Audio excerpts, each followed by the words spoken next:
I've always believed that if my life broke apart, I'd know it was coming. There'd be a moment, a caution that said, hey, something isn't right here. But life does not operate that way. Sometimes it just sucker punches you so hard that you don't realize you're on the ground until you're choking on the dust. Started with a basic idea. Dylan, I really wanted another child. My son was 4 years old, and I enjoyed being a father. It was the only thing in my life that gave me purpose. The real purpose. The kind that stays with you even in calm moments. The kind that makes hard hours of labor worthwhile. When you arrive home and find small arms wrapped around your neck. So I brought it up with Jessica one night after dinner. She was scrolling through her phone and barely acknowledged me. What are your thoughts on trying for another baby? She did not look up. A second child, I said, leaning forward. Dylan would probably like having a sibling. She wrinkled her nose as if I'd proposed we adopt a stray rat. I do not know, Ryan. Things are going well right now. Another baby would be excessive. I frowned. It would be different this time. We are more experienced now. Be more prepared. She sighed and finally put her phone down. Can we discuss this later? Later. Never arrived. Or when it occurred, it was usually an excuse. She was too exhausted, too busy and worried. Work was picking up. Her body was not ready. I tried to remain patient, but months passed. And every time I brought it up, she dismissed it as if it were nothing. So I decided to take things into my own hands. Perhaps there was a medical concern. Perhaps something was wrong, and we needed assistance. I scheduled a fertility checkup for myself just to rule everything out. I did not even tell her. I assumed if I got tested first and everything came out okay, you should get checked next. Simple. Logical. The tests were easy. A few difficult moments in the clinic. A few of samples and 1 week of waiting. Not a big deal. I wasn't concerned until the doctor called me back in. I sat across from Dr. Patel and watched him flip through my paperwork. He was relaxed. Too calm. Ryan, I have your results here. He said while fixing his glasses. I want you to understand that what I am about to say does not imply that anything is wrong with your overall health. But he hesitated. However, I prompted my stomach to twist. He exhaled. The tests suggest that you have a condition known as hernia. In basic terms, your body does not create sperm. I blinked and I don't. What? I understand how strange this is, but it is a condition that certain guys are born with. It can also progress over time as a result of infections, traumas, or hormone changes. I shook my head, letting out a dry laugh. That does not make sense. I have a son. And that was the moment. My life was shattered the second it happened. Dr. Patel said nothing at first. He simply watched me, waiting for the epiphany to strike. My hands became shaky. My heart pounded so loudly that I could hear it in my ears. There must be an error. I spoke, my voice hoarse. We ran the tests twice. I looked at him and his perfectly pressed coat, at the certificates on the wall, and at the glowing computer screen next to him. None of it seemed real. Dylan was not mine. The notion ripped through me like a blade, leaving a gaping wound in its path. It was not doable. It was not. Jessica would not. She could not. But something inside me already knew. This is why I couldn't move. Why did my entire body feel numb? Why did I instantly see every excuse and lie? Every time she turned away from me at night, she saw things in a completely different light. Dylan was not mine. My wife cheated on me, had carried another man's child, had led me to believe, had allowed me. I pushed back from the chair so quickly that it scraped against the floor with a loud shriek. Dr. Patel flinched. Ryan, I understand how difficult this is, but I was already out the door, scarcely hearing him as my feet took me to the car. My fingers trembled as I held the driving wheel. My breath came out in quick, ragged gasps. I could not drive. Could not think. The last 4 years of my life had been a lie, and I was about to discover how far the treachery went. I'm not sure how long I sat in my car outside the clinic, staring at nothing. My hands did not feel like they belonged to me. My knuckles ached from gripping the wheel so firmly. My heart pounded in my ears, drowning out everything else. Dylan was not mine. Jessica had cheated. Then everything happened at once. Everything made sense. The strange manner she avoided my questions regarding another baby. The abrupt shift in her attitude when I first brought it up. She never seemed interested in our intimate moments. As if she were merely going through the motions. It was not weariness. It wasn't stress. It was guilt. Perhaps not even that.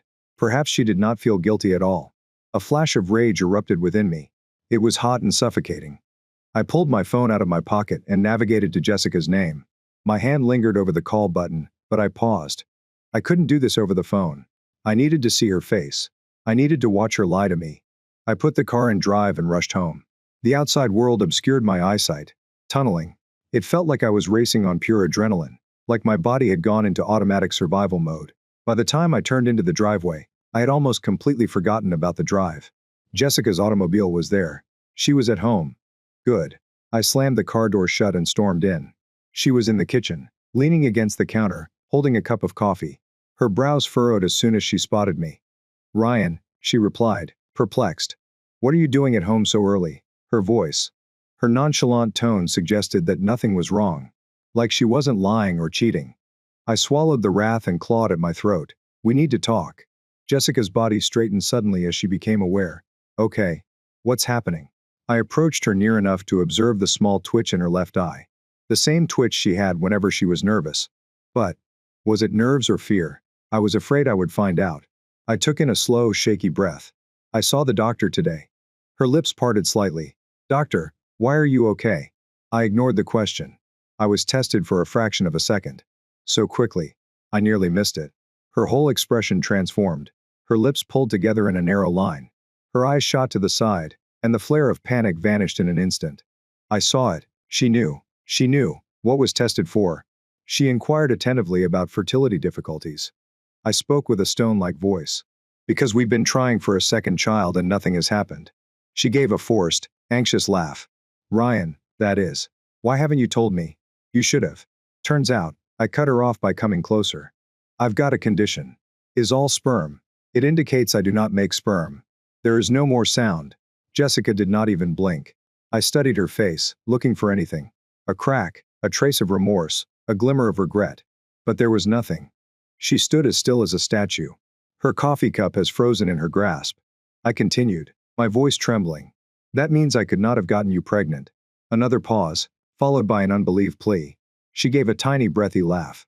It was not a genuine laugh. It was the kind of laugh one has when they've been caught and don't know what to do. A dumb, forced attempt to defuzzify the issue. "Ryan," she murmured, shaking her head. "That is ludicrous. Ridiculous." My hands tightened into fists. "Are you really? Are you really attempting to act like Jessica? Are you kidding me?" Her expression stiffened. "Lower your voice." "Why? So Dylan doesn't hear." I snapped. "You mean the kid who isn't even mine?" Her expression twisted. "Do not talk about him like that." My fury was burning white hot. "I reared him, Jessica. I adore him. But you led me to believe." My voice cracked. "You led me to feel he was mine." Her jaw clenched. "I had to, Ryan. You would not have understood." I let out a rough and unpleasant laugh. "Oh, I would not have understood. Try me." Jessica laid down her coffee cup and crossed her arms, her whole demeanor turning from guilty to protective. "You were always gone," she said with a harsh tone. "Always at work. When I'm always busy." I felt lonely, Ryan. I needed someone, but she hesitated. She paused for a moment before lifting her chin. "And that has just happened." A pit formed in my gut. It happened as if it were an accident. As if she slipped and fell on another man. My breath rushed out in jagged gasps. "Who asked?" Jessica's lips parted briefly. I thought she might tell me, but she shook her head. "It does not matter. It matters to me." She breathed through her nose. "Don't you want to know?" "Yes," I said, stepping forward. "I do." Jessica gazed at me intently, and then she smirked. A slow, nasty smirk. And that's when I realized it wasn't guilt. This was not a regret. Jessica was not apologetic. Not a bit. A smirk. That is what eventually did it. Not the lies. Not those years of dishonesty. Not even the fact that Dylan was not mine. It was a smirk. That small twisted, delighted curve on her lips made my stomach drop. My hands were shaking. My entire body was. "Say it," I demanded, keeping my voice quiet. "Rough. Say his name." Jessica sighed. She rolled her eyes as if I were an obnoxious kid asking too many questions. "Is it truly important, Ryan? It happened years ago." I stepped closer. She did not move.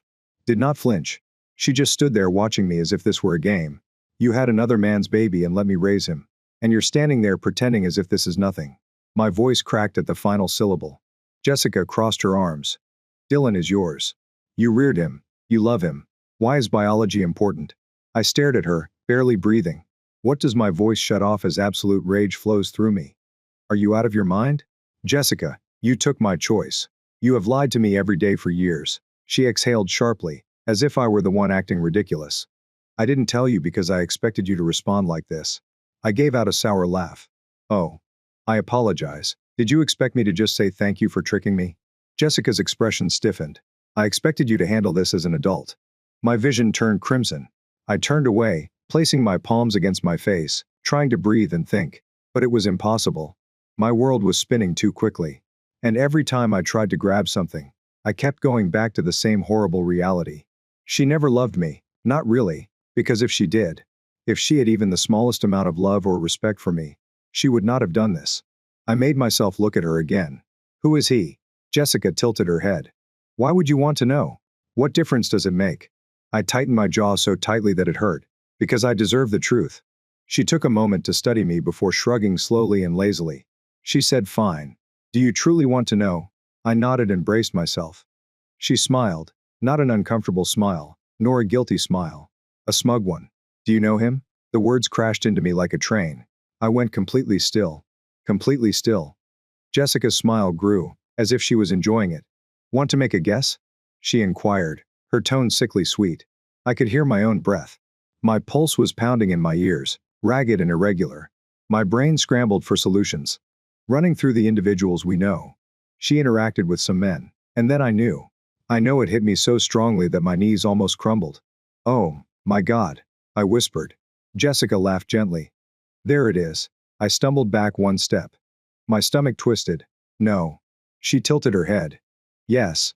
I shook my head and refused to believe it. You are lying. Am I? The room tilted. My lungs burned because I now knew the answer. The answer was Mark. Mark. My best pal. My brother. In everything except blood. Mark had been in my life since college. Mark, who had attended my wedding. Mark, who had held Dylan in the hospital and said he was the luckiest kid in the world to have a father like me. Mark. Jessica's sneer deepened. Just like that. Just like that. I lost every ounce of control.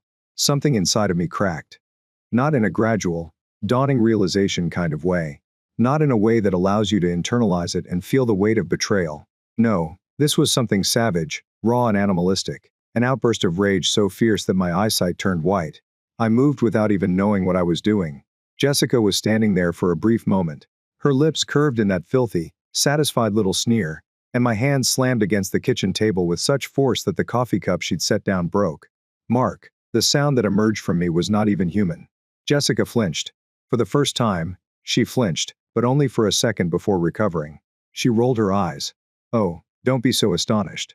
You should have figured this out years ago. For years. I saw red. The chairs scratched against the floor as I pushed the table back.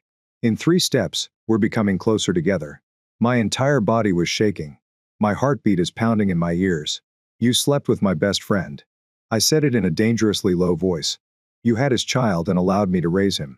And now you're standing here laughing at it. Jessica's eyes twitched, but her arrogance remained unwavering. I'm not laughing, she responded calmly. I'm just tired of this dramatic breakdown. Ryan, you're acting like a child. I laughed. A dry, hollow, and shattered sound. I am acting like a child. My hands tightened into fists. You wrecked our family. You snatched my choice. You witnessed me becoming a father to a boy you knew wasn't mine. And I'm the one behaving childish. Jessica sighed and folded her arms. Ryan, let's get real here. You and Mark were always close. I mean, it's almost adorable how much you looked up to him. So, in a way, does it make sense? Your best friend's son. It's almost as if he's yours regardless.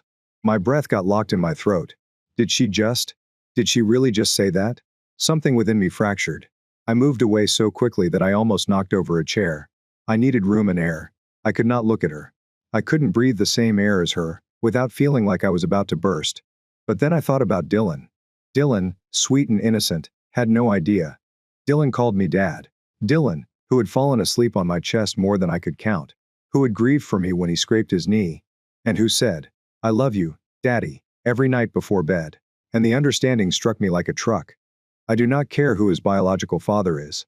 He's mine. Mark could have given his DNA, but he hadn't been present. He had not reared him. I had. Dylan is my son. I turned back to Jessica. Rage is raging in my veins. You listen to me, I replied, my voice shaking. I don't care whose blood flows through his veins. He's mine. Nothing you, Mark, or anyone else does will change it. Jessica blinked, appearing bored. That is cute. Ryan. Really? But I don't believe you are in a position to make demands. I frowned. What the hell does that mean? She shrugged, unaffected. It implies that if you start making a huge issue about it and try to take Dylan away from me, I will make sure you never see him again. The room swirled. You would not. I spoke, but my tone lacked confidence. Jessica just grinned. Try me. I felt like I was going to get sick. She had me. She knew she had me because she understood the reality. No matter how much I despised her and wanted to burn down the entire house, I would never do anything to injure Dylan. And she was depending on it. I could hardly breathe. Jessica took up a towel and wiped away the spilled coffee, as if nothing had happened. Now, she casually asked, why don't you relax down? Take a big breath, and let's discuss what comes next. I stared at her. I'd never loathed somebody more in my life. And that's when I understood things weren't over. Definitely not. That I stood there, staring at the lady I had once sworn to love for the rest of my life, filled with pure, unadulterated anger. Jessica had won the round. She knew it. I knew it. There was no way in hell I was going to do something that may cost me Dylan. No way, hell. And she was using it as a weapon, dangling it over my head like a cat playing with a trapped mouse. But she'd underestimated me. I was not going to play by her rules. I took a slow, controlled breath, pushing my feelings down, burying them beneath the ice. If she wanted to control me, she was about to discover something very crucial. She didn't know who she was dealing with. I straightened, forcing my voice to remain steady. All right, I said. Jessica blinked, taken aback by my unexpected shift in tone. All right. What? I exhaled gently, as if to calm myself down and accept defeat. You're correct. I should not be causing a scene. This is not about me. It is about Dylan. I looked her in the eyes and watched her carefully. So, let's chat. What will happen next? Jessica looked at me for a second, trying to figure out whether I was serious. Then she slowly grinned. I knew you would come around. I resisted the temptation to lunge at her. She strolled up to the fridge, took a sip from a bottle of water, and then leaned on the counter. Obviously, we have to be smart about this, she remarked. As if we were business partners discussing a transaction. We cannot simply separate. That would be too harsh on Dylan. We will need to take things slowly. I kept my face neutral, causing Jessica to smile smugly. Meaning, for the time being, nothing changes. She shrugged. We keep up appearances. We play the joyful family. There will be no ugly fights or sudden adjustments. Every word she spoke felt like acid in my veins. And in the meantime? I inquired, my voice quiet. Jessica hesitated before giving me a charming, phony smile. You'll be moving into the guest room. I felt something in my jaw crack, because I was grinding my teeth so hard. Do you want me to stay here? She gave me a pitiful expression. Ryan, do not be stupid. If you unexpectedly move out, people will ask questions. We need time to plan this correctly. Dylan's every phrase, every planned pause, was intended to trap me. She wanted me under the same roof so that she could keep me on a leash. I took a big breath through my nose and marked. Jessica's eyes darkened slightly. What about him? I swallowed, and bile rose in my throat. Do you still see him? She smirked. She actually smirked. That isn't really your concern, is it? My hands tightened into fists. Not yet. I nodded slowly. Okay. Jessica narrowed her gaze. Okay. I mustered a stiff smile. You're correct. The most crucial factor is Dylan. So we do it your way. I could see the satisfaction on her face. She believed she had won.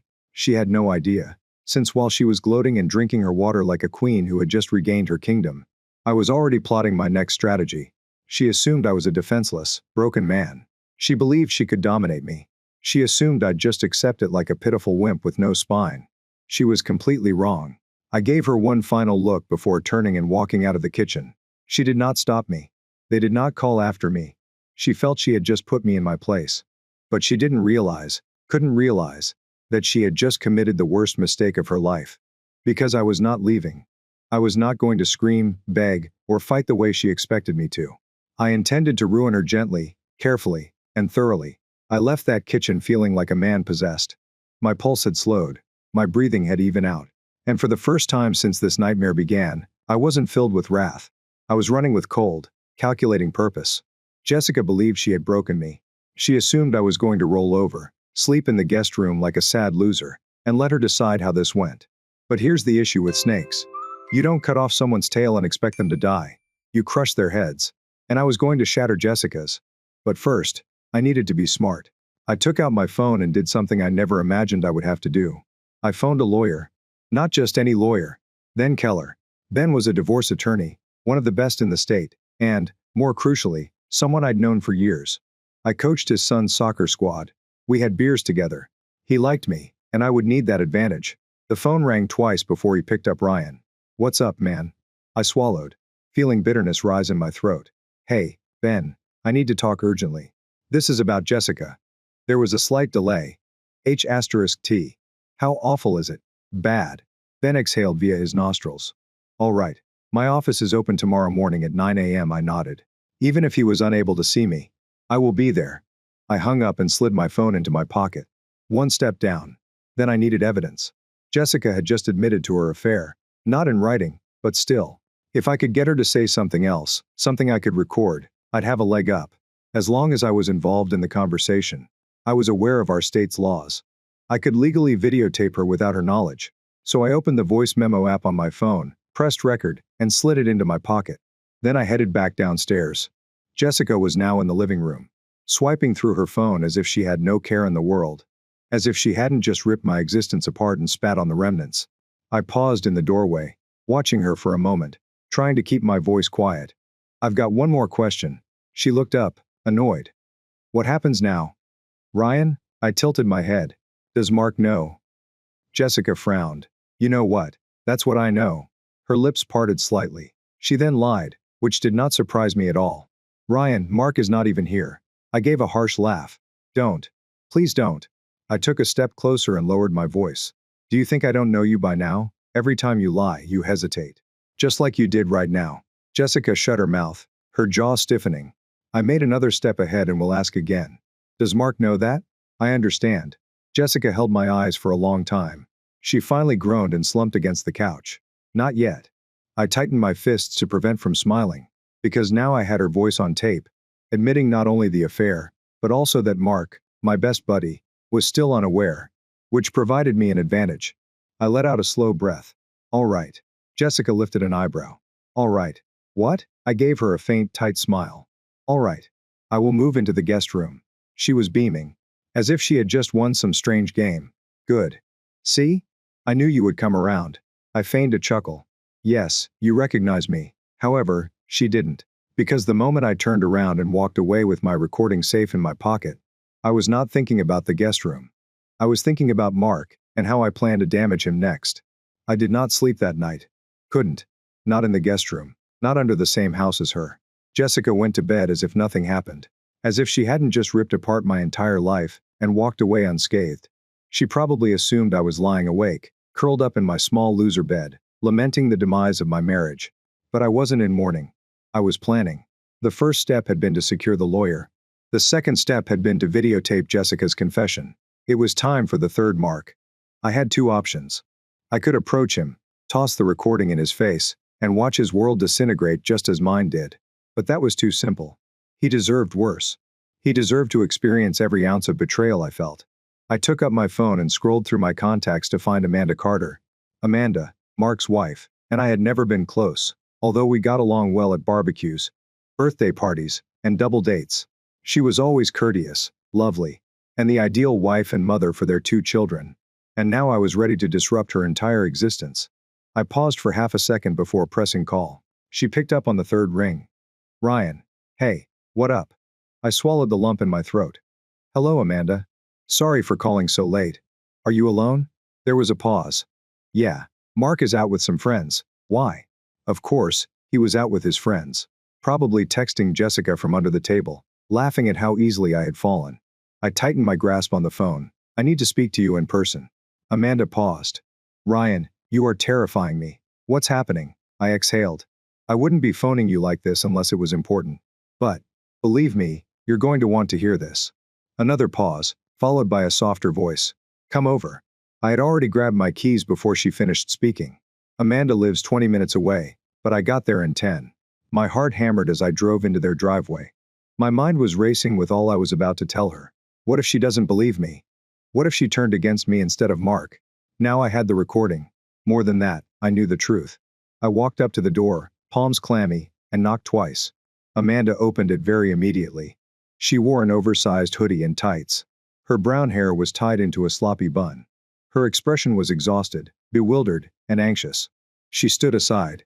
Come inside. I did. She took me into the living area, where I sat on the couch and she perched on the edge of an armchair. Arms crossed. All right, she said. Talk. I met her gaze. I apologize for what I am going to tell you. Her body clenched. Tell me, what? I took out my phone, opened my voice memos and pressed play. Jessica's voice filled the entire room. Not yet. All right. What? All right, I will move into the guest room. Good. See? I knew you would come around. Amanda's face wrinkled with bewilderment. I do not. I tapped the screen. We're going to fast forward a few seconds. You and Mark were always close, in a way. Doesn't this make sense? Your best friend's son. Amanda's face became devoid of blood. She said nothing. She did not even breathe. I halted the recording and let the silence soak in. Then she said in the quietest voice I had ever heard. She whispered. No. I sighed as my throat tightened. Yes. Amanda shakes her head. No, Ryan. That's. Jessica is lying. She must be lying. I looked her dead in the eye. Dylan is not mine. Amanda's lips parted. I could see exactly when it clicked. She recognized what I was actually saying. Her hand sprang to her mouth. Oh, my God. Tears filled her eyes. She bolted from her chair, pacing the room as if she wanted to physically escape the truth. No. Mark would not. He would not. She gave a broken laugh. He would not do it to me. To you. I let her process it. Let her crumble in the same way that I did. When she eventually stopped pacing and turned to face me with extreme sadness on her face, I asked the question I had been dying to ask from the minute I found out. What are we going to do about this? Amanda cleaned her face. Her countenance changed from shock to something else, something I recognize. Pure anger. Her voice was steady throughout. We are going to make them pay. Amanda sat down and stared at the floor. Her breaths came in quick, irregular bursts. I could watch the precise moment her anguish transformed to rage. The tremble in her palms subsided, her shoulders straightened, and when she finally lifted her head, her eyes were filled with a calculating wrath that I recognized all too well. Okay. She spoke, her voice unnaturally steady. How do we do this? I bent forward and rested my elbows on my knees. We do not rush it. We do not allow our emotions to make us sloppy. I tapped the phone. Jessica believes she has me under control. She believes I'm playing along. Amanda nodded slowly. Mark holds the same opinion about me. That grabbed my attention. What do you mean? Her mouth contorted into something other than a smile. I knew something was wrong for a long. She breathed sharply. Not this. I never imagined this. But Mark has been different. More distant and secretive. I even checked his phone a few occasions, but he's overly cautious. I believed he was having a dumb flirtation. But this. Her eyes clouded. This is awful. She was correct. An affair with a random woman. That was betrayal. An affair with my wife. As a result, for 4 years, I believed I had a child. That was wartime. I sat back and rubbed my fingers down my cheek. Okay, first things first. We don't let them know we're watching them. Amanda nodded. Agreed. But Ryan, I can't simply sit here knowing this. I need to do something. I examined her for a moment before an idea began to shape. It was hazardous. It was risky. However, if it works, we will expose them. I spoke slowly. Amanda furrowed her brows. How? I inhaled deeply. Jessica has no idea. I'm talking to you right now. She informed me that Mark is unaware of this. That is our advantage. We are in control of the narrative.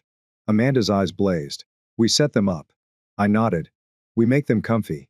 We let them believe they'd gotten away with it. And then, when they were least expecting it, I made a tiny explosion gesture with my hands. Amanda's lips tightened into something threatening. I like how you think. The next morning, I resumed my typical behavior. I woke up, made coffee, and assumed the role of the defeated spouse.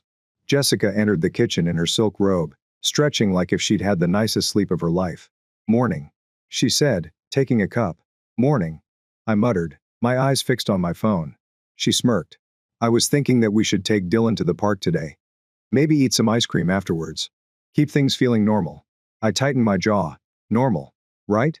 I forced a nod. That sounds wonderful. She kissed me on the cheek as if nothing had happened.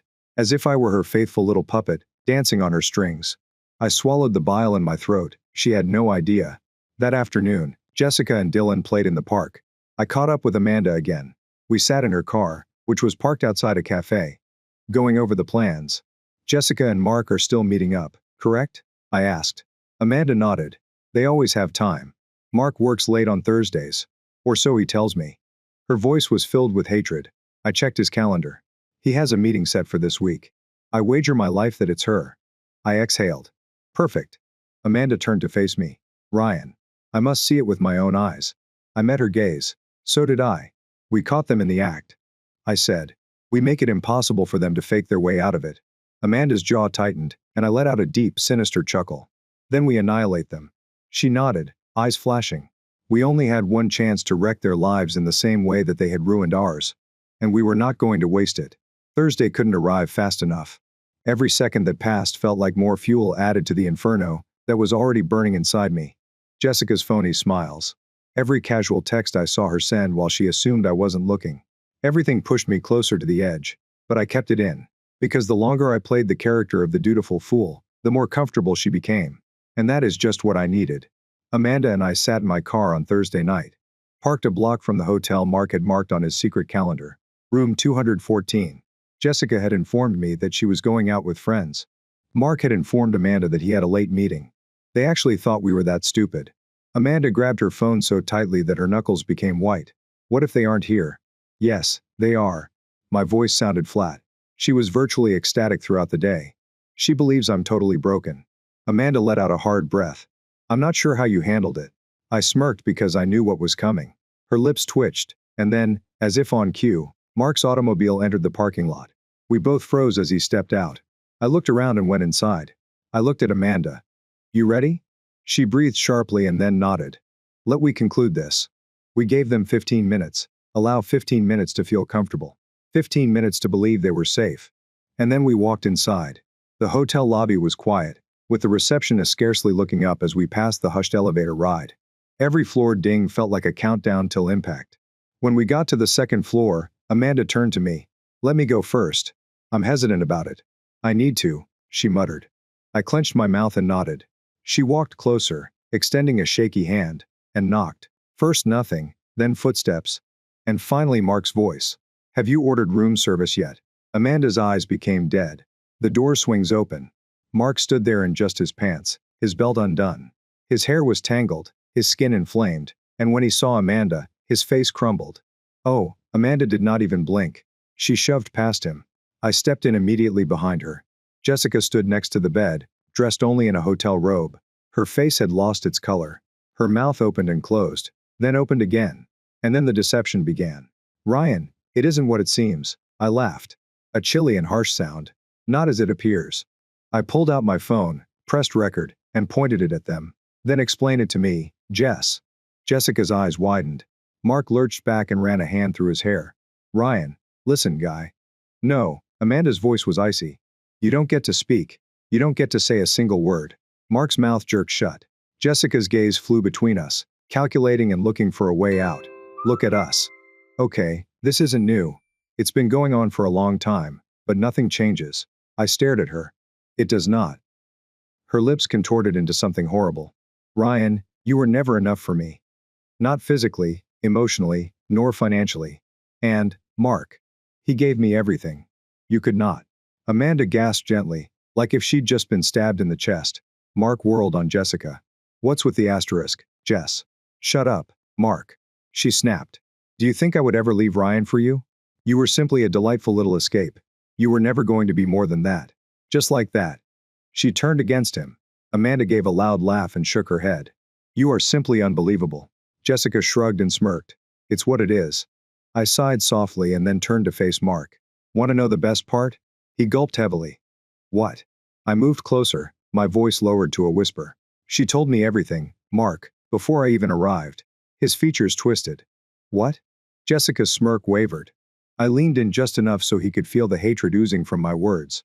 I played along, whispering. I made her feel safe. I let her believe I had been defeated. And now, I indicated to the phone, which was still filming in my hand. Now I have everything I need to take you both down. Mark's skin went gray. Jessica's smirk disappeared. Ryan ignored her and turned to Amanda. Are you finished here? She stared at Mark for a long time. Then she moved closer and slapped him across the face. The sound echoed throughout the room. Mark staggered back and clutched his cheek. Amanda inhaled quickly and turned to face me. I am done. I nodded. And so, with Jessica and Mark standing there in their own filth, we went away since the situation wasn't over. This was only the beginning of their downfall. The moment we stepped out of the hotel room, Amanda and I did not speak. We did not need to. The damage had been done, and the aftermath was well underway. Mark and Jess. They were most likely yelling at each other as they stood inside. Jessica had just embarrassed him in the worst manner. She thought she had control, but she overplayed her hand with Mark. Mark was about to learn he had lost everything. We climbed inside my car, and as soon as the doors closed, Amanda let out a nervous breath, clutching the dashboard as if she needed to cling onto something. I looked at her. "You okay?" She gave forth a hollow laugh. "No." I nodded. "I am neither." We sat in quiet for 1 minute, the weight of everything bearing down on us. Then she gently turned to me. "What happens now?" I exhaled. "We are now finished with them." She gave me a slow, lethal nod, and we went to work. The next morning, I entered my lawyer's office and set everything on the table. The recordings, admissions, and evidence were then reviewed, and when I was finished, he slumped back in his chair, scratching his jaw. "Jesus Christ, Ryan." I stared at him. "Can I win this?" His eyes clouded. "You are not only going to win, you are going to annihilate her." That is all I needed to hear. 2 days later, Jessica was served. She was in the kitchen when she opened the package, sipping coffee without a worry in the world. I stood opposite from her, watching as her smirk faded the moment she noticed the documents. "What the hell is this?" I folded my arms. "Divorce." Her lips parted slightly and curled into a scowl. "You think you're going to defeat me? Ryan, do you think any papers will intimidate me?" I bent my head and turned to page 3. Her eyes fluttered. She paused. Then she glanced through the papers, and when she saw the evidence list, her whole body stiffened. The recordings, admissions, and proof of infidelity were all wrapped up nicely. Jessica gulped hard. I leaned in slightly. "You have 2 options," I muttered. "1. You fight me, and I drag you through the courts so hard that you come out empty-handed." Her hand tightened over the papers. I smiled. "Or 2. You sign. No alimony, no assets. And I let you leave with whatever dignity you had left." Jessica's breath tightened. She didn't have control anymore. I was. And the best part? Amanda was doing the same thing with Mark. Mark tried calling me 23 times. I never responded. He even visited my place once. I did not let him in. I watched from the window as he begged on my porch. His voice sounded shaky. "Ryan, we desperately need to chat." I botched up. "I am aware of this. But do not do this. Don't." I let him speak. When he realized I wasn't going to open the door, he dropped to the stairs and rubbed his face. He'd lost everything. And for the first time, he felt it. Jessica signed the paperwork. Of course she did. She realized she didn't have a leg to stand on. She attempted to keep the house, but Ben shut it down so quickly that her head spun. "Ryan earns more money." She snapped in court, just smiled. "That suggests you should have thought carefully about sleeping with his best friend." The judge was not sympathetic. She departed with nothing. No home, no support, and, most importantly, no Dylan. Because, in the end, Jessica had undervalued the most important thing. Dylan was mine. I may not have given him my blood, but I did give him something more. I'd given him my life in the courts. They observed Jessica attempt to battle for custody. But when the judge heard the whole narrative, the case was done before it even began. I received complete parental rights. She received supervised visitation once a month. When she realized what that meant and that she had actually lost, she turned to me. Her face distorted with wrath, and she growled, "I hope you burn for it." I just smiled. Too late. I said I already had. And then I walked away. It has been a year already. Jessica moved away. Mark's marriage collapsed. Amanda and I still talk occasionally. It turns out that nothing unites individuals like mutual destruction. But this is the finest part. What is the best part? Dylan still calls me Dad. Because, ultimately, that is who I am. Not Mark. Not the coward who discarded everything for a quick thrill. Me. And I will never let anyone take it away. Here's the next story. My wife cheated on me with her cousin, sister, and fiancé, which her sister discovered when I took revenge. Now she regretted it. Lucia, my wife's cousin, has been in my life for as long as I can remember. She's having issues with her fiancé. He's quite possessive and dominating. He has been known to follow her, work, and spy on her, while she is out with friends and relatives. I once discovered him following me. I approached him at the stop sign, and he accused me of attempting to seduce her. He presented a printout of her cell phone records as proof. I kept my cool, and informed out that the dates in issue were all related to his surprise birthday celebration earlier this year. After a night of arguing, she contacted us crying, and asked if we could pick her up. We drove over to fetch her. After piling bags of clothes into the back of my truck, she got into my wife's car and we drove her home. She asked us to come over when he was fishing with his family, because she was concerned he would become aggressive. I wasn't concerned about it, however. We transferred her into our spare bedroom that afternoon. She stayed in there for the rest of the day, crying with my wife right beside her. Lucia is a gorgeous woman. She is of Spanish descent, having light brown skin and brown eyes. She stands just over 5 feet tall and weighs 110 pounds, which I consider tiny. My wife had been summoned to work this morning after a paralegal accidentally shredded the wrong paperwork. I was sitting on the couch, watching a morning sports program, when I heard the spare bedroom door open. I returned my focus to the television. After a few minutes, I heard the shower start up. 10 minutes later, I heard footfall on the stairs. I turned my head to look. "Buenos dias," she said. She stood there, wearing a black crotchless G-string and a white top. This was at least one size too small. I was astonished and couldn't say anything. She came up behind me. When she kissed me, I turned to speak to her. She walked around the couch, then in front of me. I opened my lips to speak, and she kissed me again. Seeing her up close like this was breathtaking. What a truly beautiful woman she is. What is wrong with Juan for treating her so badly? She placed her hands on the couch behind me, leaned forward, and whispered, "You have always been there for me. Let me be there for you right now." Lucia then sat in my lap, facing me. I was speechless as I looked at her face. She gave me an amazing, sultry smile and took my hands in her own. She placed my hands at her side. My natural impulses kicked in, and I gently moved my hands up and down her sides. Lucia hugged my body. After gathering my breath, I attempted to stand up, but she would not let go. I eventually stood up, Lucia still stuck to me. Then he sat back down on the couch. I moved down and kissed her on the top of her head. When I heard clapping, I noticed my wife seated in the chair across the living room. That was quite the show. You've probably made her pregnant. I hope it was worthwhile. Sean. Lucia pulled go of my neck, whirled around while still sitting in my lap, and yelled. The payback is a B*UL*. But my wife leaped up and raced out of the home, crying. I sat there absolutely stunned by what Lucia had just said. She wrapped her hands around my neck and rested her head on my shoulder. I took a long breath and moved her off of me onto the couch. I stood up, looked at Lucia, and said, "What do you mean? Payback represents a B** age update." I gazed down at Lucia. Our gaze was fixed entirely on each other. I'd asked her a question I already knew the answer to. I needed to hear it expressed aloud. Lucia finally took a long breath and invited me to sit down. I took a seat on the couch next to her, never moving my gaze away from hers. She took hold of my hand and informed me that Beth had slept with Juan. I sat back down on the couch, took a long breath, and told Lucia that we should both get dressed. Lucia kissed my hand, stood up, and disappeared up the stairs. Regardless of how prepared you are, you never know what you will do, or how you will respond when you learn that your partner has been unfaithful. I closed my eyes, took another deep breath, and stood up, speaking to myself aloud. Okay, time to get started. I went to my bedroom to get dressed. I strolled down the hall and knocked on the guest room's door. Lucia told me to come in. I opened the door to see her packing her bags. I asked her what she was doing. She informed me she was going to stay at a motel. I told her it was pointless to unpack bags, she could remain. I wasn't about to kick her out. She had nowhere else to go. That's why Mom always called Beth and me. She asked whether I was sure, and I said that I was. She smiled, approached, hugged, and thanked me.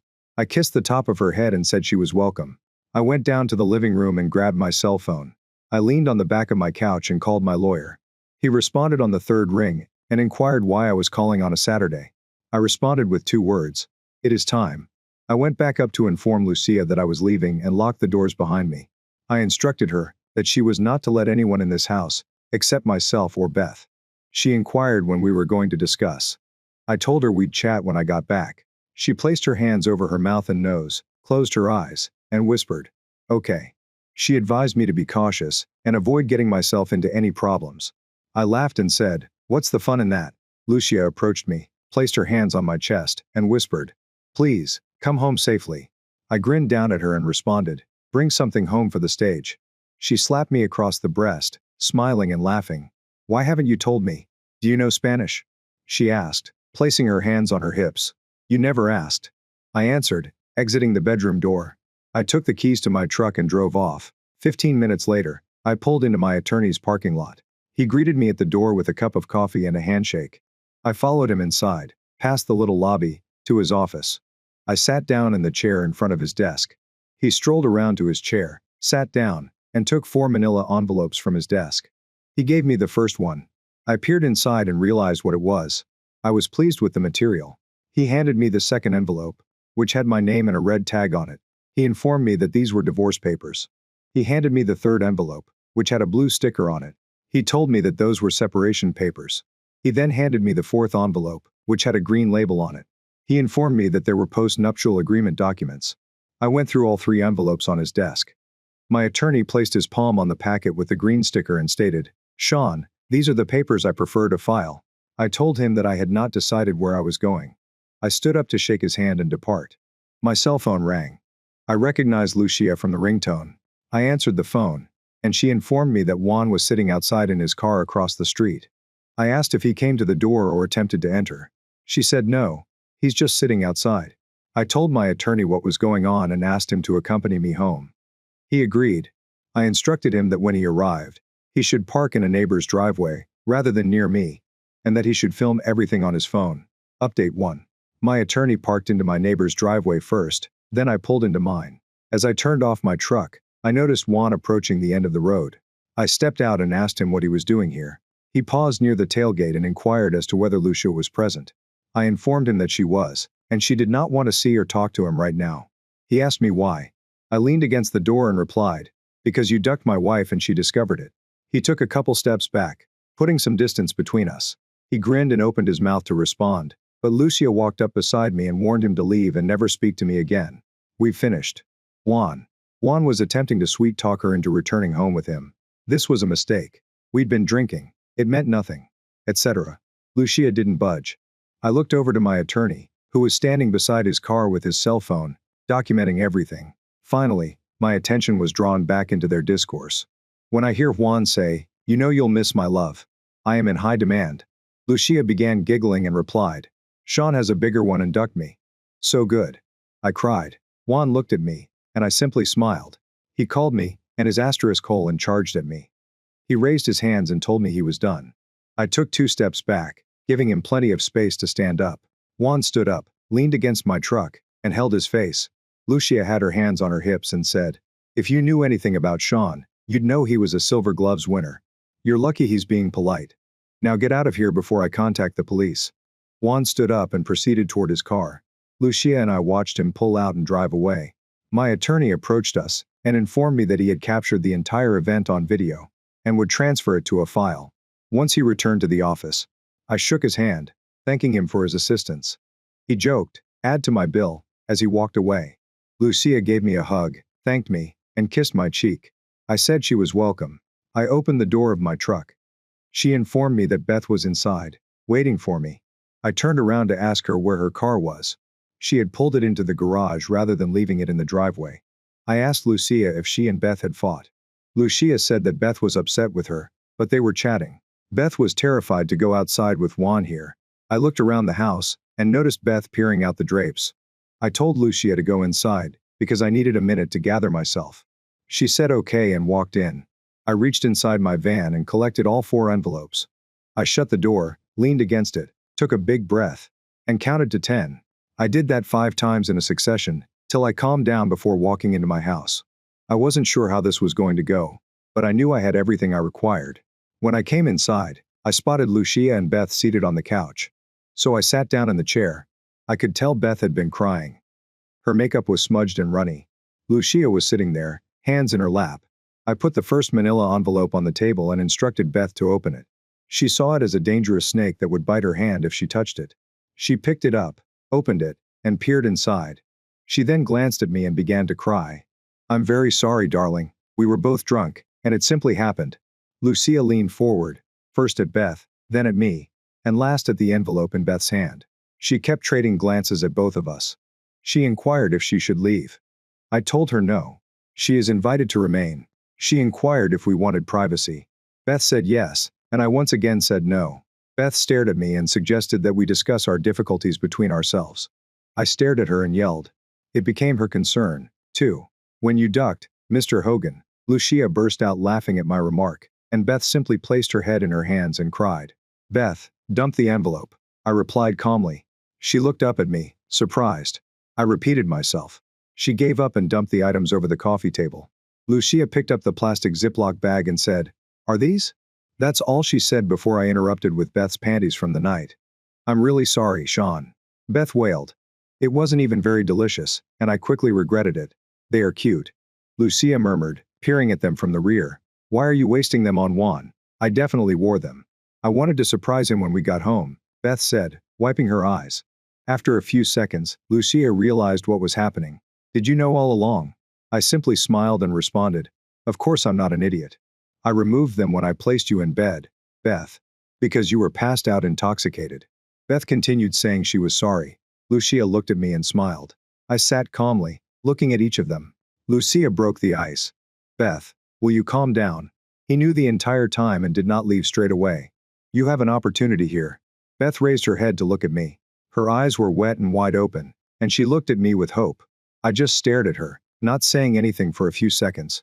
I wanted her to suffer in the solitude of the unknown. The fact was that I didn't know. "I'm not sure," I said her, breaking the silence. "I will do anything, honey."